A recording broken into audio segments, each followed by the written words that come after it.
légères difficultés sur la ligne en direction de Nice sur le secteur de Pourrières. 17 km après la bifurcation de Vaubagne, un léger ralentissement sur 800 mètres. Dans les Alpes-Maritimes sur la ligne en direction d'Aix-en-Provence. Dans le petit carrosse de ma Cendrillon, nous roulions notre bosse au milieu des bouchons. Son volant qui crame et ses sièges qui collent en font tout le charme de cette vieille bagnole. Il y a également un bouchon dans la sortie 42 Mougins. Sur la 50 en direction de Marseille, ralentissement dans la sortie 14. Nous sommes bien au chaud dans cette belle occasion, car il n'y a plus trop de climatisation. Les rayons du soleil chauffent son vieux métal, mais pas ses passagers tant ses vitres sont sales. J'aimerais mettre le poste pour couvrir le moteur, mais je trouve plus ma cassette de Bob et les Whalers. Debout sur l'embrayage, ma femme lève ses fesses et moi je l'aide d'un bras à passer les vitesses.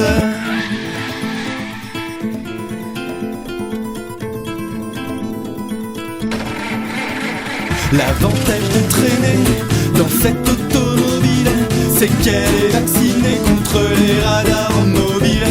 On se fait pas arrêter par les flics à moto, mais parfois ça arrive avec ceux à vélo.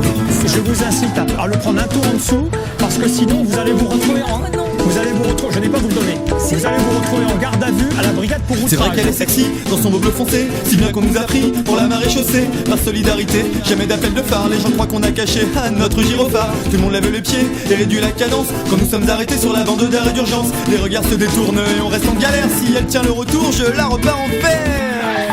On s'est bien compris? Je vous prends pour un gendarme et vous le prenez un tour en dessous, parce que sinon vous vous retrouvez en garde à vue pour outrage, madame. Est-ce que j'étais bien clair? Protégez les gens au lieu d'emmerder les gens qui payent leurs impôts. Méfiez-vous. Au bout d'un petit moment, nous prenons de la vitesse, écoutant pieusement la voix du GPS. Cette petite femme conviée pour les vacances et qui connaît par cœur toutes les routes de France. Je m'appelle Eve, je suis là pour vous guider. Après 300 mètres, vous êtes arrivé à la fin de la route. Prenez le bateau. Avec tous nos bagages, on fait du 30 à l'heure, fatigant davantage ces vieux amortisseurs. On encaisse les chocs, on est très mal assis, on frotte avec le pare-choc, hey, et le châssis. Conduire sur l'autoroute est une vraie aventure, dans ça pue le mazout, dans cette vieille voiture. On est au pied au plancher, putain les camions nous dépassent, j'ai peur de casser, ouais, le jour de culasse.